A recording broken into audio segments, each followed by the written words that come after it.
ఆంధ్రప్రదేశ్ రాష్ట్రంలో అన్న ఎన్టీఆర్ని స్మరిస్తూ నిరుపేదలకు ఆహారం సమకూర్చాలనే దృక్పథంతో అతి తక్కువ రేటుతో అన్న క్యాంటీన్లు ప్రారంభించడం జరిగింది. అన్న క్యాంటీన్లో 5 రూపాయలకే టిఫిను, 5 రూపాయలకే మధ్యాహ్న భోజనం, 5 రూపాయలకే రాత్రి భోజనం. ఇది ప్రపంచ రికార్డు. అంత తక్కువ రేటుతో మనం ఎక్కడైనా రోడ్డు పక్కన టీ తాగినా 10 రూపాయలు తీసుకుంటారు. రుచిగా, శుచిగా, తర్వాత పౌష్టిక పదార్థాలు ఉండే విధంగా వేడివేడి ఆహార పదార్థాలను వండి వడ్డించడం అనేది ఒక విశేషం. ఆంధ్రప్రదేశ్లో జరుగుతున్న అన్న క్యాంటీన్ల ద్వారా జరుగుతున్న సేవ భారతదేశంలో ఏ రాష్ట్రంలో కూడా జరగటం లేదు, ప్రపంచంలో కూడా ఎక్కడ జరగటం లేదు. ఆనాడు 1982లోనే పేదవాడి కడుపు నింపాలంటే 2 రూపాయలకే కిలో బియ్యం అనే పథకంతో ప్రారంభించాడు. ఆ పథకాన్ని ఈనాడు అన్ని రాష్ట్రాలు అవలంబిస్తున్నాయి. ఆ రోజునే 82న ఆహార భద్రత అన్నారు. ఇప్పుడు కేంద్ర ప్రభుత్వం కూడా ఆహార భద్రత, ఫుడ్ సెక్యూరిటీ అంటా ఉంది. అటువంటి అన్న క్యాంటీన్లు ఆగస్టు 15న చంద్రబాబు నాయుడు రెండవసారి ఆంధ్రప్రదేశ్ విభజిత ఆంధ్రప్రదేశ్కి ముఖ్యమంత్రి అయిన తర్వాత 204 అన్న క్యాంటీన్లు పునఃప్రారంభించడం జరిగింది. జగన్మోహన్ రెడ్డి చక్కగా నిర్వహించబడుతున్న అన్న క్యాంటీన్లు అక్కసుతో మూయించి వేసి కొన్నిటిని గోడౌన్లుగా మార్చి, కొన్నిటిని రకరకాలుగా ఆఫీసులుగా వాడుకోవటం, సచివాలయాలుగా మార్చడం చేసి అన్న ఎన్టీ రామారావు అన్నా కూడా ఆయనకి ఏమాత్రం గౌరవం లేకుండా అవమానించే విధంగా అన్న క్యాంటీన్లు మూసేసి పేదవాళ్ళ పొట్టగొట్టాడు. పేదవాడి ఆకలి, పేదవాడి శాపమే ఈరోజు ఆ వైఎస్ఆర్సీపీ పార్టీ అడ్రస్ లేకుండా పోయిందని ప్రజలు భావిస్తున్నారు. ఈ అన్న క్యాంటీన్లో మనము రోజువారీగా 3 పూట్ల ప్రజలు ఇచ్చేది 15 రూపాయలు, ఖర్చు అయ్యేది 90 రూపాయలు. వాస్తవ ఖర్చు 90 రూపాయలు. అంటే 75 రూపాయలు రాష్ట్ర ప్రభుత్వము ఖజానా నుంచి భరించి పేదలను ఆదుకుంటా ఉంది. దానికోసం ఏ విధంగా తిరుమలలో నిత్యాన్నదానం జరుగుతూ ఉన్నదో దాతల సహకారంతో, కంపెనీలు, వ్యాపార సంస్థల సహకారంతో ఈ అన్న క్యాంటీన్లను ప్రభుత్వంపై భారం పడకుండా నిర్వహించాలనే సంకల్పంతో చంద్రబాబు నాయుడు, మున్సిపల్ మంత్రి నారాయణ ఒక వ్యూహరచన చేశారు. ఇప్పుడు రోజుకి 75 రూపాయలు ఒక్కొక్కరికి భరించడం అంటే రోజు 1 కోటి రూపాయలు అవసరం. ఆ 1 కోటి రూపాయలు కూడా దాతలు ఇచ్చిన డబ్బుని బ్యాంకులో జమ చేయటం ద్వారా వడ్డీతో నిర్వహించాలనే సంకల్పంతో అన్న క్యాంటీన్ చారిటబుల్ ట్రస్ట్ని ఏర్పాటు చేశారు.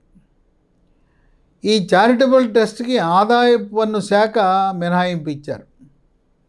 అంతేకాదు, కేంద్ర ప్రభుత్వ అధీనంలో ఉండే కార్పొరేట్ వ్యవహారాల శాఖ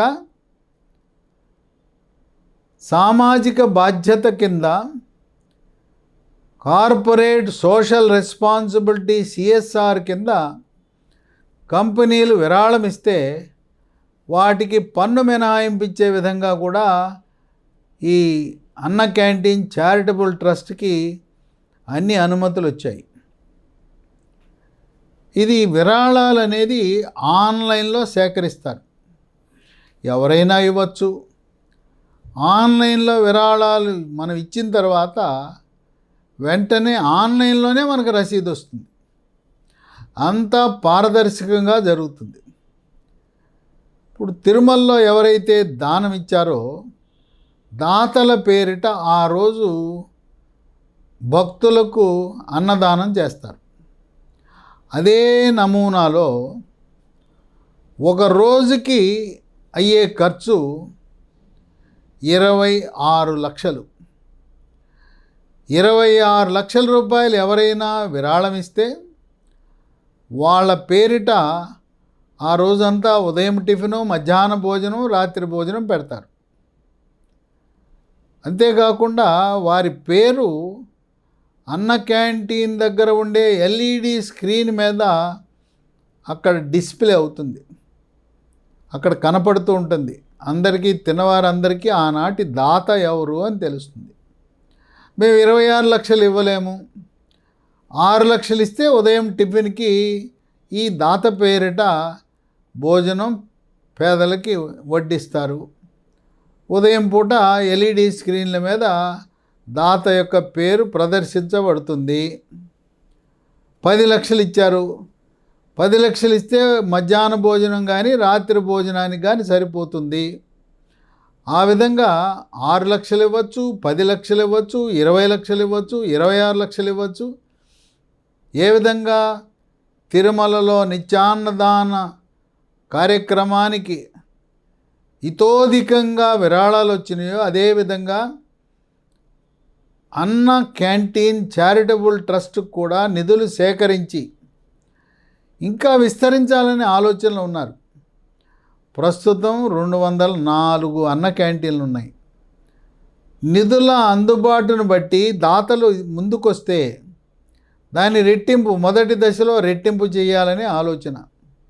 ప్రస్తుతం మున్సిపల్ శాఖ ఆధ్వర్యంలో మున్సిపాలిటీల్లోనే నిర్వహించబడుతున్న ఈ అన్న క్యాంటీన్లను ప్రజల నుంచి ఎన్నో విన్నపాలు వస్తున్నాయి.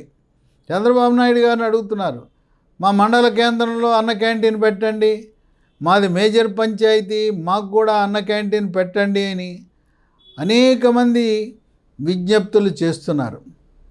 ఈ విధంగా దాతలను ప్రోత్సహించి అన్నదానాన్ని ప్రోత్సహించాలనే సంకల్పంతో అన్న canteen charitable trust November Deepavali నుంచి ఇది వెబ్సైట్ ప్రారంభం కాబోతా ఉంది.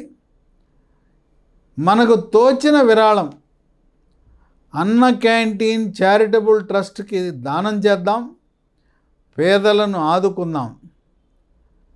పేదలు రోడ్డు మీద అడుక్కునే కంటే ఇలాంటి అన్న క్యాంటీన్లో భోజనం పెట్టడం మనకు పుణ్యం వస్తుంది. అలాగే నిరుపేద విద్యార్థులు ఉన్నారు, కొంతమంది విద్యార్థులు అన్న క్యాంటీన్లో భోజనం చేస్తున్నారు, టిఫిన్ చేస్తున్నారు, చిన్న చిన్న పనులు చేసుకుంటున్నారు. రెక్కాడితే కానీ డొక్కాడని ఆ పేద వర్గాలు కొన్ని సందర్భాల్లో కూలీలు అడ్డా మీద కూర్చుంటారు. ఆ రోజు కూలీ దొరకదు. కడుపు మాడకుండా అన్న క్యాంటీన్లోనే భోజనం చేసి ఆ రోజు గడుస్తూ ఉంది. పేదరికాన్ని పూర్తిగా రూపుమాపాలని, ఆర్థిక అసమానతలను తొలగించాలనే లక్ష్యంతో ప్రధానమంత్రి మోదీ, చంద్రబాబు నాయుడు ఇద్దరూ కూడా అడుగులు ముందుకు వేస్తున్నారు. 2047 నాటికి 100 సంవత్సరాలు స్వాతంత్రం వచ్చిన సందర్భంగా భారతదేశంలో ఆంధ్రప్రదేశ్ రాష్ట్రంలో పేదవాడనేవాడు లేకుండా, అప్పుడు పేదరిక నిర్మూలన జరిగితే అన్న క్యాంటీన్ల అవసరం ఒక 25 సంవత్సరాల తరువాత ఉండకపోవచ్చు. ప్రస్తుతం మాత్రం ఇంకా కొంతమంది పేదలున్నారు, వృద్ధులున్నారు, అనాథలున్నారు. వాళ్ళందరూ కూడా అన్న క్యాంటీన్ వల్ల లబ్ధి పొందుతూ ఆ ముద్ద నోట్లోకి వెళ్ళే ప్రతిరోజు కూడా మహానుభావుడు, యుగ పురుషుడు అన్న ఎన్టీ రామారావుని ఒక్కసారి తలుచుకుంటున్నారు.